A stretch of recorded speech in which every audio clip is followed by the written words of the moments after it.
दीन दर्द दुख भंजना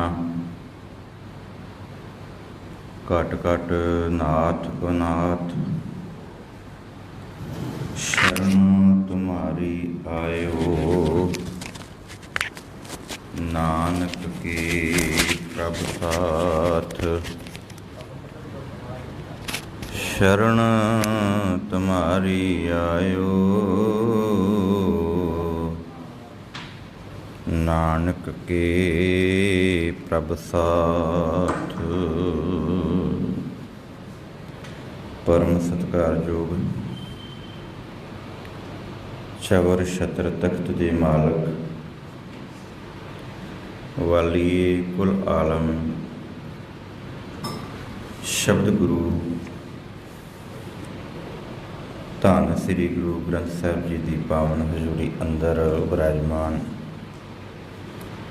गुरु की प्यारी संगत, आओ सब तो पहला गुरफतेह नाल सांझ बनाइए। गज के आखो वाहिगुरू जी का खालसा वाहिगुरू जी की फतेह। गुरु साहब ने बख्शिश की है लड़ीवार गुरमत विचार जप बाणी दी, जिसनों असीं सत्कार दे नाल जप जी साहिब आखते हाँ। अज इस बाणी की पहली पौड़ी की आरंभता होने जा रही है। गुरु नानक साहब जी ने बड़ी बख्शिश की है। इस बाणी के आरंभ तो पहला मूल मंत्र ते एक श्लोक उच्चारण किया, जिहदे विच परमात्मा के गुण दसे। परमात्मा एक है ते अगे उहदे गुण दसे। ते जदों परमात्मा के गुण दस के बयान करके उस तो बाद बाणी की आरंभता की ते संसारी जो कर्म कांड सन उन्होंने बयान किया। ये पहली पौड़ी है, जिस विच चार प्रकार के कर्म कांड जिहड़ा इंसान निभाउंदा सी वो बयान कीते। ते उस तो बाद एक सवाल ते एक उहदा जवाब। ये पहली पौड़ी है। बाणी असीं रोज़ पढ़ते हैं, पर जदों बाणी पढ़ते हैं तो किते ठहराओ मिल जाए ना, रोक के पढ़ीए तो फिर समझ आएगी। गुरु नानक पातशाह जी परमात्मा नूं एक दर्शा के उहदे गुण बयान करके ते सब तो पहला गुरु नानक पातशाह जी ने जिहड़ी पहली पौड़ी लिखी, उहदी पहली पंक्ति है, सोचै सोच ना होवै जे सोची लख वार। हुण कई बार तो साडे मनां विच इस पौड़ी दे ये अर्थ आ जाते हैं कि ये पौड़ी जिहड़ी है सोच रखण दे नाल लखां वार मनुख सोचदा रहे। नहीं, ये शब्द है सोचै सोच। असी आम शब्द पढ़ते हैं शौचालय, सोच, पवित्रता। गुरु नानक पातशाह जी कहते मनुख अपने तन नूं बड़ा शंगारदा, स्वच्छ बनाउंदा, इशनान कराउंदा। जदों असीं शौचालय जाते हैं उस तो बाद अपने तन नूं साफ करते हैं कि साडे तन उत्ते गंदगी ना रह जाए। तो ये पवित्रता इन्नी ज़्यादा वध गई कि इन्हें 68 तीर्थ बना के ते वो तीर्थां दे उत्ते जाके इशनान करने कि मेरा जिहड़ा शरीर है वो पवित्र हो जाए। गुरु नानक पातशाह जी बख्शिश करते हैं कि सज्जणा तन नूं जिन्ना मर्जी धोई जा, क्योंकि ਤਨ ਦੇ ਉੱਤੇ ਗੰਦਗੀ ਪੈਂਦੀ ਹੈ, ਮਨੁੱਖ ਹਰ ਰੋਜ਼ ਇਸ਼ਨਾਨ ਕਰਦਾ, ਪਰ ਇਹਦੇ ਨਾਲ ਮਨ ਦੇ ਉੱਤੇ ਕੋਈ ਅਸਰ ਨਹੀਂ। ਕੇਵਲ ਤਨ ਦਾ ਇਸ਼ਨਾਨ ਕਰਨ ਦੇ ਨਾਲ ਮਨ ਦੇ ਉੱਤੇ ਕੋਈ ਅਸਰ ਨਹੀਂ। ਸੋਚੈ ਸੋਚ ਨਾ ਹੋਵੇ ਜੇ ਸੋਚੀ ਲਖਵਾਰ। ਇਹ ਤੋਂ ਭਾਵ ਇਹ ਵੀ ਨਹੀਂ ਕਿ ਅਸੀਂ ਆਪਣੇ ਤਨ ਦੀ ਸਫਾਈ ਛੱਡ ਦੇਣੀ ਹੈ, ਕਿਉਂਕਿ ਗੁਰੂ ਪਾਤਸ਼ਾਹ ਜੀ ਦਾ ਹੁਕਮ ਹੈ ਕਿ ਕਰ ਇਸ਼ਨਾਨ ਸਿਮਰ ਪ੍ਰਭ ਆਪਣਾ, ਮਨ ਤਨ ਭਏ ਅਰੋਗਾ। ਜੇ ਮਨੁੱਖ ਜਿੱਥੇ ਆਪਣੇ ਤਨ ਨੂੰ ਪਵਿੱਤਰ ਕਰਨ ਵਾਸਤੇ ਇਸ਼ਨਾਨ ਦੀ ਜ਼ਰੂਰਤ ਹੈ, ਉੱਥੇ ਮਨ ਨੂੰ ਪਵਿੱਤਰ ਕਰਨ ਵਾਸਤੇ ਗੁਰਬਾਣੀ, ਪਰਮਾਤਮਾ ਦਾ ਨਾਮ, ਉਹਦੀ ਸਿਮਰਨ ਦੀ ਜ਼ਰੂਰਤ ਹੈ, ਉਹਦੇ ਇਸ਼ਨਾਨ ਦੀ ਜ਼ਰੂਰਤ ਹੈ। ਗੁਰੂ ਪਾਤਸ਼ਾਹ ਜੀ ਬਖਸ਼ਿਸ਼ ਕਰਦੇ ਨੇ ਕਿ ਹੇ ਸੱਜਣ, ਕੇਵਲ ਇਹ ਨਾ ਸਮਝੀ ਕਿ ਮੈਂ ਇਸ਼ਨਾਨ ਕਰ ਲਵਾਂਗਾ ਤੇ ਧਾਰਮਿਕ ਅਸਥਾਨਾਂ 'ਤੇ ਜਾ ਕੇ ਤੇ ਮੈਂ ਪਵਿੱਤਰ ਹੋ ਜਾਵਾਂਗਾ। ਇਹਦਾ ਕੋਈ ਲਾਭ ਨਹੀਂ, ਭਾਵੇਂ ਲੱਖਾਂ ਵਾਰ ਡੁਬਕੀ ਮਾਰੀ ਜਾ, ਕਿਉਂਕਿ ਜਲ ਕੇ ਮੱਜਨ ਜੇ ਗਦ ਹੋਵੈ, ਨਿਤ ਨਿਤ ਮੈਂਡਕ ਨਹਾਵੈ। ਜੇ ਪਾਣੀ ਦੇ ਨਾਲ ਇਸ਼ਨਾਨ ਕੀਤਿਆਂ, ਜਲ ਦੇ ਨਾਲ ਇਸ਼ਨਾਨ ਕੀਤਿਆਂ ਤਨ ਪਵਿੱਤਰ ਹੋ ਸਕਦਾ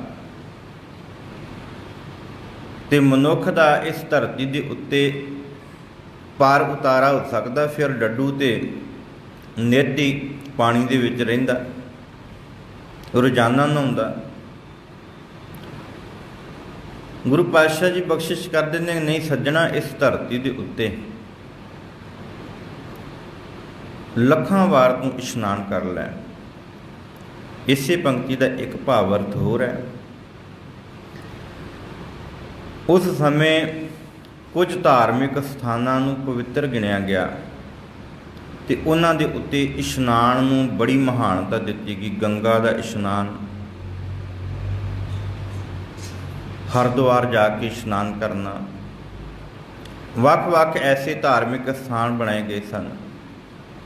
ਗੁਰੂ ਨਾਨਕ ਪਾਤਸ਼ਾਹ ਜੀ ਕਹਿੰਦੇ, ਭਾਵੇਂ ਲੱਖਾਂ ਵਾਰ ਆਪਣੇ ਤਨ ਦੇ ਉੱਤੇ ਪਾਣੀ ਡੋਲ ਡੋਲ ਕੇ ਇਹਨੂੰ ਇਸ਼ਨਾਨ ਕਰਾਈ ਜਾ, ਪਰ ਜਿਹੜਾ ਤੇਰੇ ਅੰਦਰ ਮਨ ਦੇ ਅੰਦਰ ਮੈਲ ਹੈ ਉਹ ਧੁੱਪਣੀ ਨਹੀਂ, ਉਹ ਵੀ ਧੋਣ ਦੀ ਗੱਲ ਅੱਗੇ ਕੀਤੀ ਹੈ।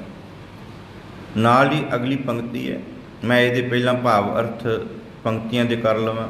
ਚੁੱਪੈ ਚੁੱਪ ਨਾ ਹੋਵੇ ਜੇ ਲਾਏ ਰਹਾਂ ਲਿਵਤਾਰ। ਕਈ ਵਾਰ ਅਸੀਂ ਬੜੇ ਇਕਾਂਤ ਵਾਸ ਹੋ ਕੇ ਬੈਠਦੇ ਹਾਂ। ਚੁੱਪੈ ਚੁੱਪ ਨਾ ਹੋਵੇ ਜੇ ਲਾਏ ਰਹਾਂ ਲਿਵਤਾਰ। ਅਸੀਂ ਆਣ ਕੇ ਗੁਰੂ ਘਰ ਵੀ ਬੈਠਦੇ ਹਾਂ ਤੇ ਕਈ ਵਾਰ ਅਸੀਂ ਸਮਾਧੀ ਲਾਉਣ ਦੀ ਕੋਸ਼ਿਸ਼ ਕਰਦੇ ਹਾਂ, ਭਾਵ ਚੌਂਕੜਾ ਮਾਰ ਕੇ ਜ਼ੁਬਾਨ ਤੋਂ ਚੁੱਪ ਹੋ ਜਾਣਾ, ਪਰ ਸਾਡੇ ਕਦੀ ਫੁਰਨੇ ਮਰੇ ਨੇ।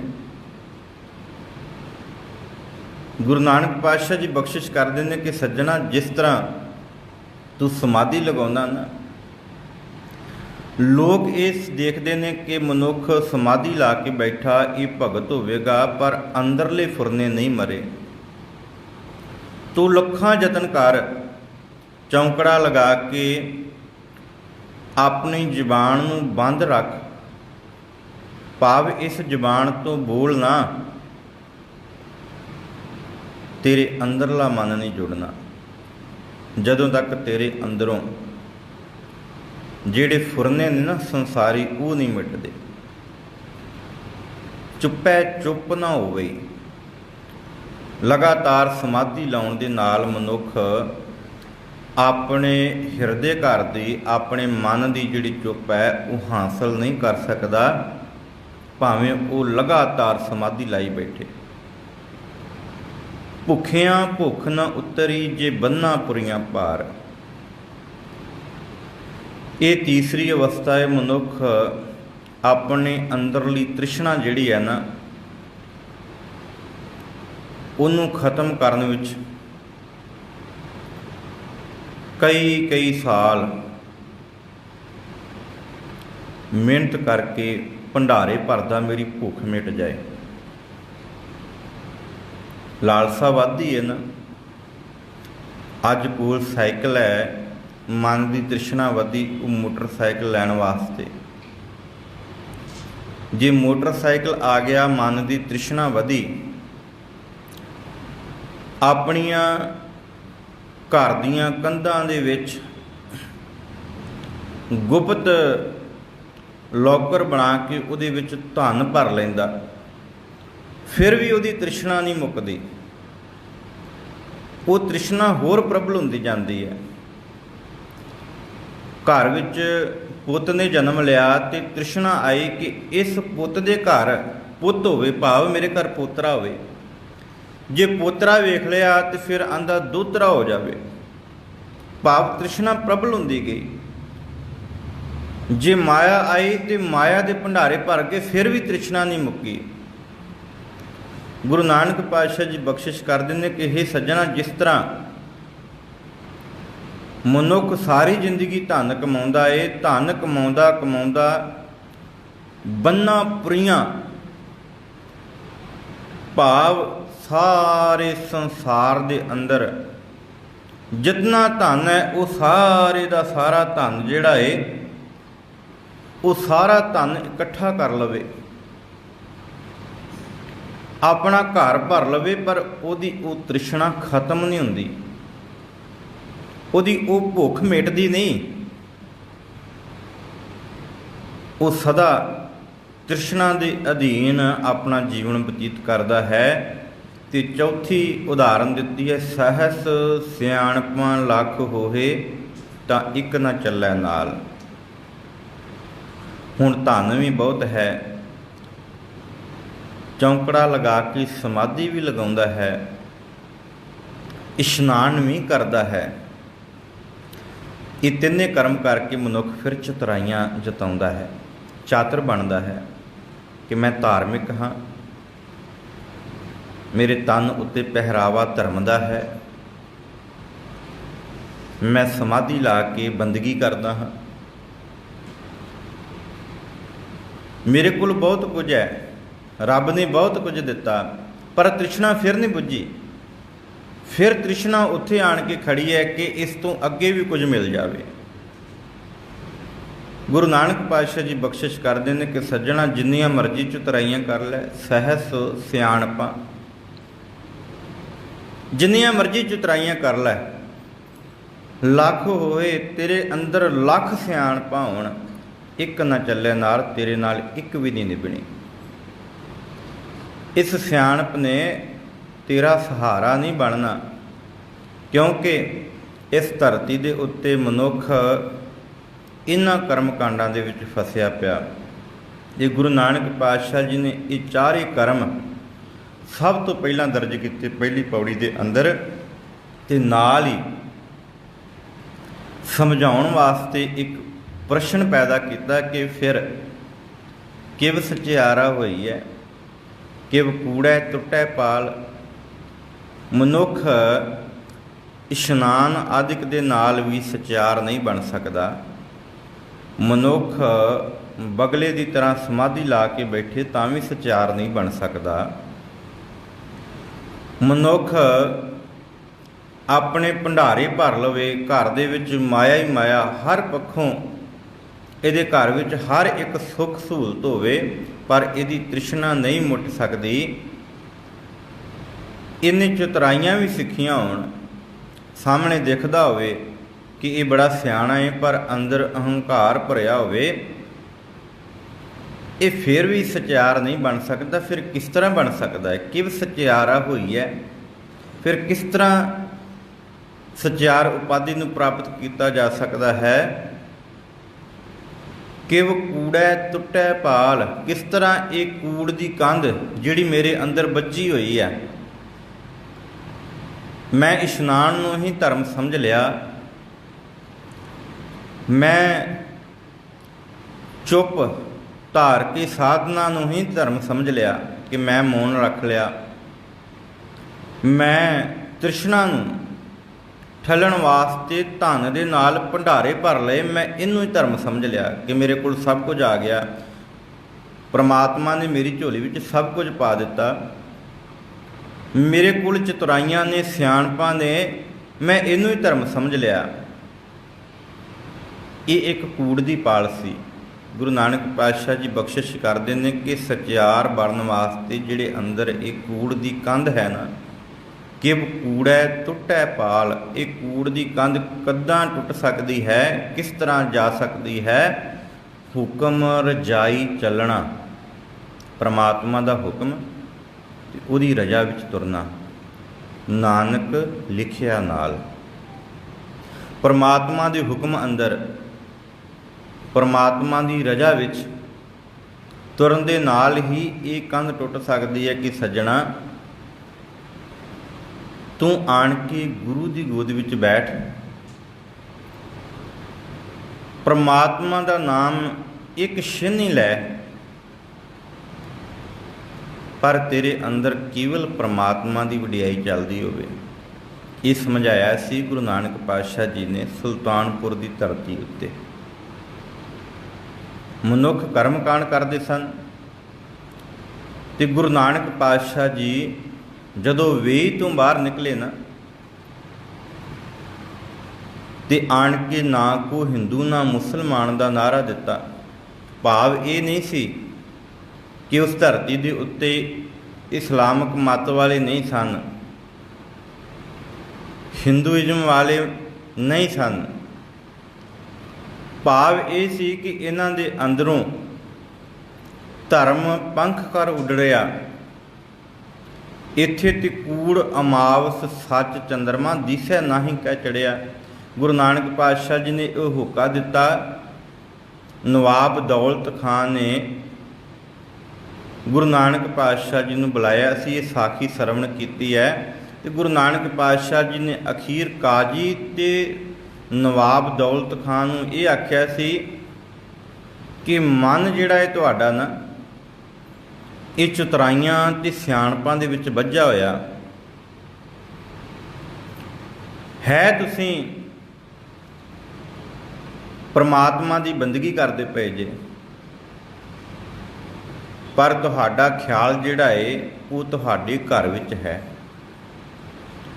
इस करके अपने ख्याल नूं छड्ड के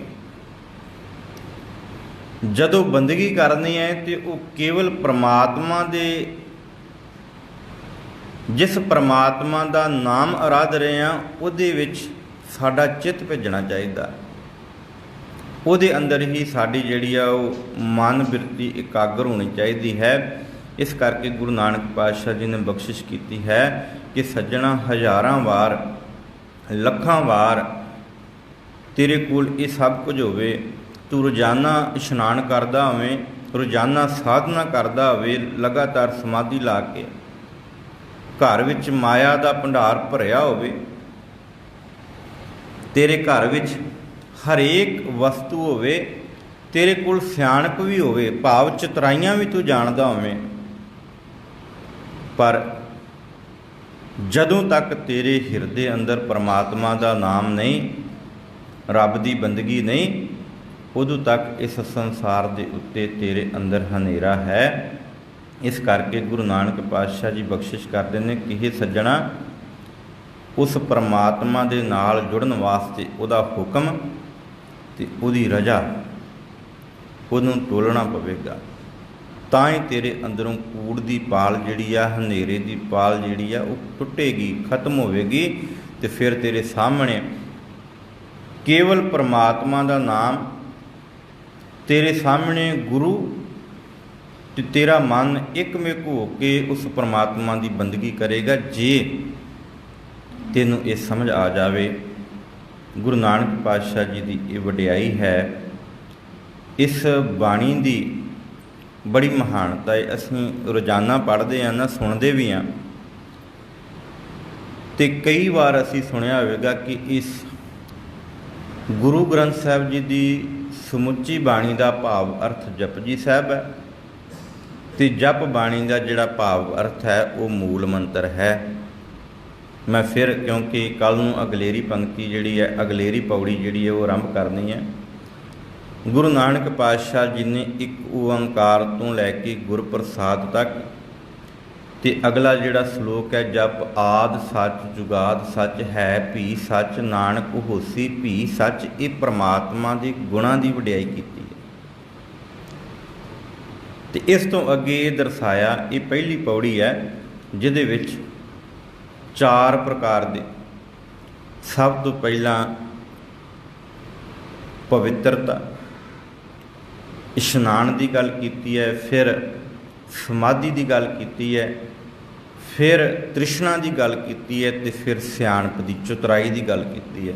ਤੇ ਨਾਲ ਹੀ ਸਵਾਲ ਕਰ ਦਿੱਤਾ ਗਏ, ਸੱਜਣਾ ਕਿਵ ਸਚਿਆਰਾ ਹੋਈਏ, ਮਨੁੱਖ ਸਚਿਆਰ ਕਿਸ ਤਰ੍ਹਾਂ ਬਣ ਸਕਦਾ? ਇਹਨਾਂ 4 ਕਾਰਨਾਂ ਦੇ ਕਾਰਨ ਤਾਂ ਹੈ ਨਹੀਂ। ਗੁਰੂ ਨਾਨਕ ਪਾਤਸ਼ਾਹ ਜੀ ਬਖਸ਼ਿਸ਼ ਕਰਦੇ ਨੇ ਕਿ ਹੁਕਮ ਰਜਾਈ ਚੱਲਣਾ, ਨਾਨਕ ਲਿਖਿਆ ਨਾਲ। ਉਹਦੇ ਹੁਕਮ ਤੇ ਰਜਾ ਵਿੱਚ ਕੱਲ੍ਹ ਵਾਲੀ ਜਿਹੜੀ ਪੌੜੀ ਹੈ ਉਹ ਸਾਰੀ ਹੁਕਮ ਤੇ ਹੈ।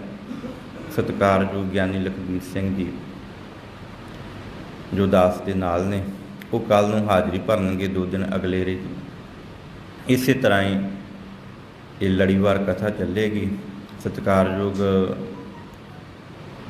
ਭਾਈ ਸਾਹਿਬ ਸਿੰਘ ਜੀ ਜਿਨ੍ਹਾਂ ਨੇ ਬੜਾ ਵਧੀਆ ਉਪਰਾਲਾ ਕੀਤਾ, ਗੁਰਮਤਿ ਕਲਾਸਾਂ ਵਾਸਤੇ ਅਸੀਂ ਆਏ ਸੀ ਜਿਹੜੀਆਂ ਆਨਲਾਈਨ ਅਸੀਂ ਆਰੰਭ ਕਰਨੀਆਂ ਨੇ, ਤੇ ਨਾਲ ਨਾਲ ਵੀਰ ਜੀ ਜਾਂਦੇ ਕਿ ਅਸੀਂ ਲੜੀਵਾਰ ਕਥਾ ਆਰੰਭ ਕਰੀਏ, ਤੇ ਬੜਾ ਸਹਿਯੋਗ ਆਪ ਸਭ ਸੰਗਤਾਂ ਦਾ ਜੋ ਨਿਤਾ ਪ੍ਰਤੀ ਹਾਜ਼ਰੀ ਭਰ ਰਹੇ ਜੀ। ਇਸੇ ਤਰ੍ਹਾਂ ਇਹ ਲੜੀਵਾਰ ਵਿਚਾਰ ਚੱਲਦੀ ਰਹੇਗੀ। ਗਿਆਨੀ ਲਖਬੀਰ ਸਿੰਘ ਜੀ ਕੱਲ੍ਹ ਦੇ ਦੀਵਾਨਾਂ ਵਿੱਚ ਹਾਜ਼ਰੀ ਭਰਨਗੇ। ਸੋ ਬੜੇ ਹੀ ਪਿਆਰ ਤੇ ਸਤਿਕਾਰ ਨਾਲ ਜਿਹੜਾ ਹੁਕਮ ਤੇ ਰਜਾ ਹੈ ਉਹ ਅਗਲੇਰੀ ਪੌੜੀ ਦੇ ਵਿੱਚ, ਇਹ ਇੱਕ ਪੌੜੀ ਹੈ, ਬੜੀ ਮਹਾਨਤਾ ਜਪ ਬਾਣੀ ਦੀ, ਕਿ ਜਿਸ ਤਰ੍ਹਾਂ ਅਸੀਂ ਇੱਕ ਪੌੜੀ ਚੜ੍ਹਦੇ ਹਾਂ ਤੇ ਛੱਤ ਉੱਤੇ ਚੜ੍ਹ ਜਾਂਦੇ ਹਾਂ ਨਾ, ਇਸੇ ਤਰ੍ਹਾਂ ਇਹਦੀ ਇੱਕ ਪੌੜੀ ਅਸੀਂ ਚੜ੍ਹਦੇ ਹਾਂ ਉਸ ਪਰਮਾਤਮਾ ਦੇ, ਜਿਸ ਥਾਂ ਦੇ ਉੱਤੇ ਜਾ ਕੇ ਮਨੁੱਖ ਪਰਮਾਤਮਾ ਦੇ ਨਾਲ ਇੱਕਮਿਕ ਹੋ ਜਾਂਦਾ, ਉਸ ਮੰਜ਼ਿਲ 'ਤੇ ਅਸੀਂ ਪਹੁੰਚ ਜਾਵਾਂਗੇ। ਹੋਈਆਂ ਭੁੱਲਾਂ ਦੀ ਖਿਮਾ। ਆਓ ਅਖੀਰਲੀ ਪੰਕਤੀ ਪੜ੍ਹ ਕੇ ਸਮਾਪਤੀ ਕਰੀਏ। ਕਿਵ ਸਚਿਆਰਾ ਹੋਈਐ, ਕਿਵ ਕੂੜੈ ਟੁੱਟੈ ਪਾਲ, ਹੁਕਮ ਰਜਾਈ ਚੱਲਣਾ, ਨਾਨਕ ਲਿਖਿਆ ਨਾਲ। ਵਾਹਿਗੁਰੂ ਜੀ ਕਾ ਖਾਲਸਾ, ਵਾਹਿਗੁਰੂ ਜੀ ਕੀ ਫਤਿਹ।